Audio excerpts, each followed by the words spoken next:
வணக்கத்துடன் இது இன்பா டாக்ஸ். ஈரானின் அதிகாரி அழைத்து இந்தியா எச்சரிக்கை செய்திருக்கிறது என்கின்ற ஒரு செய்தி.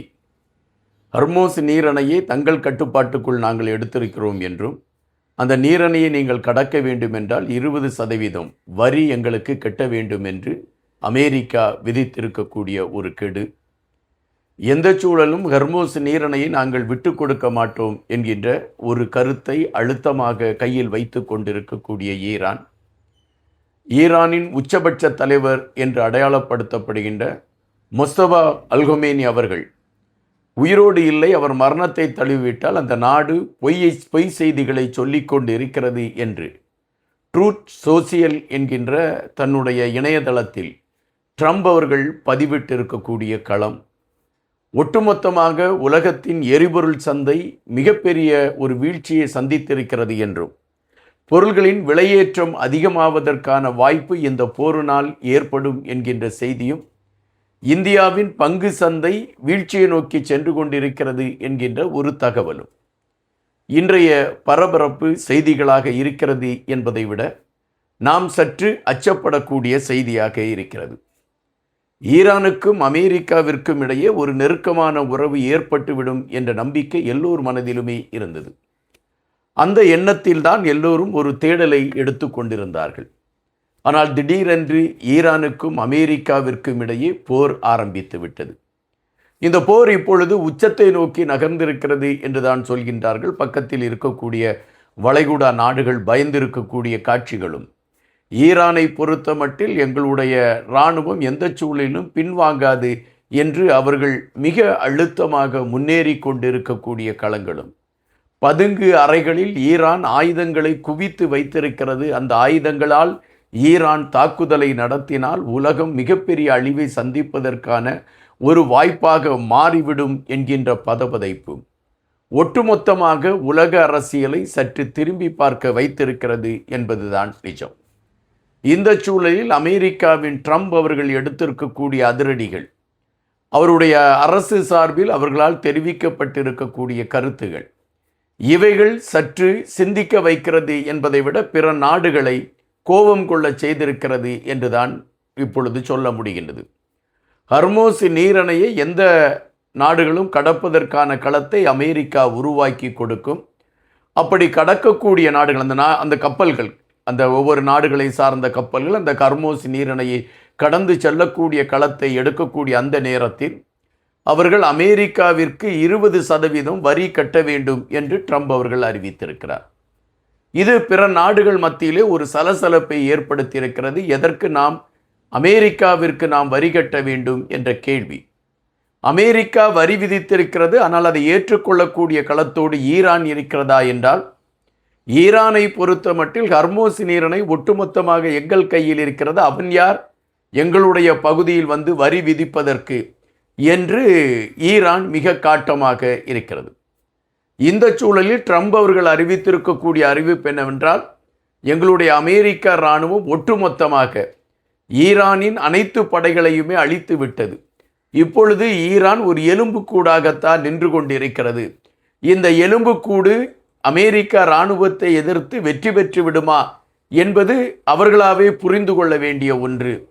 அதுபோலத்தான் அவர்கள் சொல்கிறார்கள், முஸ்தபா அல்கொமேனி அவர்கள் உயிரோடு இருக்கிறார் என்கின்ற ஒரு செய்தியை அவர்கள் குறிப்பிட்டு கொண்டிருக்கின்றார்கள். ஆனால் அவர் உயிரோடு இல்லை. அமெரிக்காவின் இராணுவம் தாக்கிய தாக்குதலில் அவர் அப்பொழுதே மரணத்தை தழுவிவிட்டார். அவர் உயிரோடு இருந்தால் தன் தந்தையின் இறுதிச் சடங்குக்கு அவர் கலந்திருக்கக்கூடும். அவர் கலந்து கொள்ளவில்லை. எனவே அவர் உயிரோடு இருப்பதற்கான வாய்ப்புகள் இல்லை. ஈரான் பொய் செய்திகளை வெளியிட்டு கொண்டிருக்கிறது என்று ட்ரம்ப் அவர்கள் பதிவிட்டிருக்கிறார். இது மட்டும்தான் ட்ரம்ப் அவர்கள் பதிவிட்டிருக்கிறார் என்றால், ஈரான் ஒட்டுமொத்தமாக தன்னை இழந்துவிடக்கூடிய களத்தில் இப்பொழுது நின்று கொண்டிருக்கிறது. எனவே ஈரான் இனி இந்த உலகத்தில் இல்லாத நாடாக மாறுவதற்கான ஒரு களம்தான் இனி உருவாகும் என்ற எச்சரிக்கையை அமெரிக்கா கொடுத்திருக்கிறது, அல்லது ட்ரம்ப் அவர்கள் கொடுத்திருக்கிறார்கள். இந்த சூழலில் இந்தியா எதற்காக ஈரானின் அதிகாரியை அழைத்து வந்து மிக ஒரு கண்டிப்பான ஒரு நடவடிக்கை எடுத்தது என்ற கேள்வியும் எழுப்புகின்றன. இந்தியாவை சார்ந்த ஒரு கப்பல் மாலுமியை ஈரான் தாக்கிய தாக்குதலில் மரணத்தை தழுவி விடுகிறார். 3 பேர் படுகாயம் அடைந்து விடுகிறார்கள். எனவே இந்தியர்களை எந்த கோணத்தில் ஈரான் தாக்குகிறது, அதற்கான யுக்தியின் அடிப்படை என்ன என்பதை குறித்து இந்தியா ஆய்வு செய்ய வேண்டிய ஒரு கட்டாயம் இருக்கிறது. அதுபோல தங்கள் நாட்டு ஒரு பிரஜையின் மீது ஈரான் தாக்குதலை நடத்தியிருக்கிறது என்பது எப்படி ஏற்றுக்கொள்ள முடியும் என்கின்ற அடிப்படையில் இந்தியாவில் இருக்கக்கூடிய ஈரானுடைய அதிகாரி அழைத்து சம்மன் கொடுத்திருக்கிறது இந்தியா.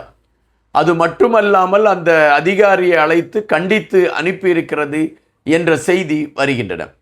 அப்படி என்றால் ஈரான் இப்பொழுது இந்தியாவிற்கு எதிரான ஒரு நிலைப்பாட்டை எடுத்திருக்கிறதா என்ற கேள்வியும் எழும்பாமல் இல்லை. ஆனால் ஈரானை பொறுத்தமட்டில் அந்த தாக்குதல் தவறுதலாக நடந்த தாக்குதல் என்ற குறிப்பீட்டை அவர்கள் குறிப்பிட்டிருக்கிறார்கள். இது இந்த கோணத்தில் பயணித்து கொண்டு இருக்கக்கூடிய இதே வேளையில்தான் உலகம் மிகப்பெரிய அச்சத்தை நோக்கி நகர்ந்திருக்கிறது. காரணம், இன்று இந்தியாவின் பங்கு சந்தை பெரும் வீழ்ச்சியை சந்தித்திருக்கிறது என்று குறிப்பிடுகின்றார்கள். போர் அறிவிக்கப்பட்ட மறு நிமிடத்தில் இருந்து இந்தியாவின் பங்கு சந்தை சரிவை நோக்கி சென்று கொண்டிருக்கிறது என்ற செய்தி இப்பொழுது அது மிகப்பெரிய சரிவை சந்தித்திருக்கிறது என்று குறிப்பிடுகின்றார்கள். அதுபோல நமக்கு இப்பொழுது வந்திருக்கக்கூடிய செய்தி, எரிபொருள்கள், அதாவது கச்சா எண்ணெய்கள், எரிபொருள்கள் இவைகளெல்லாம் ஹர்மோஸ் நீரிணையை கடந்துதான் பிற நாடுகளுக்கு செல்லக்கூடிய ஒரு வழிப்பாதை அது. இப்பொழுது இந்த போர் நடைபெறுகின்ற காரணத்தினால் ஹர்மோஸ் நீரிணையை கடந்து கப்பல்கள் தங்களுடைய நாடுகளுக்கு செல்ல முடியாத ஒரு நிலைமை ஏற்பட்டிருக்கிறது.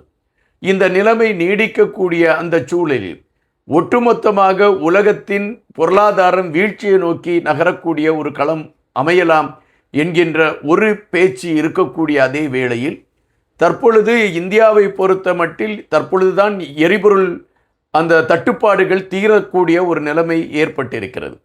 ஆனால் இந்த போர் விடயத்தின் அடிப்படையில் மீண்டும் எரிபொருள் சிக்கல் ஏற்படுவதற்கான ஒரு களம் அமையலாம் என்ற செய்தியும் இருக்கிறது. இந்தியாவின் தயாரிப்பான சிஎன்ஜி என்கின்ற அந்த எரிபொருள் மிக தாராளமாக கிடைப்பதற்கான ஒரு களத்தை நாங்கள் எடுத்துக்கொண்டு இருக்கிறோம் என்று அந்த நிறுவனத்தை சார்ந்தவர்கள் சொன்னால் கூட இந்தியாவிற்கு தேவையான எரிபொருள்கள் கிடைப்பதற்கான ஒரு களம் இல்லாத ஒரு சூழல் தான் இப்பொழுது நீடித்து கொண்டு இருக்கிறது என்ற ஒரு செய்தியும் வைக்கப்படுகிறது. எனவே அமெரிக்காவிற்கும் ஈரானுக்கும் இடையே ஆரம்பித்திருக்கக்கூடிய இந்த 2ஆம் கட்ட போர் ஒட்டுமொத்தமாக உலகத்தின் பொருளாதார சந்தையை அசைத்து பார்த்திருக்கிறது என்பது ஒருபுறம் இருக்கக்கூடிய அதே வேளையில் ஈரானை மையப்படுத்தி அமெரிக்கா எடுத்திருக்கக்கூடிய நகர்வுகள் ஈரானுக்கு அச்சத்தை கொடுக்கிறதா என்பதை விட ஈரான் அமெரிக்காவை எதிர்க்கிறோம் என்கின்ற அடிப்படையில் சுற்றி இருக்கக்கூடிய வளைகுடா நாடுகள் மீது நடத்த இருக்கக்கூடிய தாக்குதல் ஒட்டுமொத்தமாக அந்த வளைகுடா நாடுகளையே பதட்டத்தை கொள்ள செய்திருக்கிறது என்பதுதான் நிஜம். தற்பொழுது உள்ள சூழலில் அமெரிக்காவும் ஈரானும் நடத்தி கொண்டிருக்கக்கூடிய இந்த போர் ஒட்டுமொத்தமான உலகத்தையே அசைத்து பார்க்கக்கூடிய ஒன்றாக மாறி இருக்கிறது என்பதுதான் நிஜம். நன்றியுடன் இன்பா.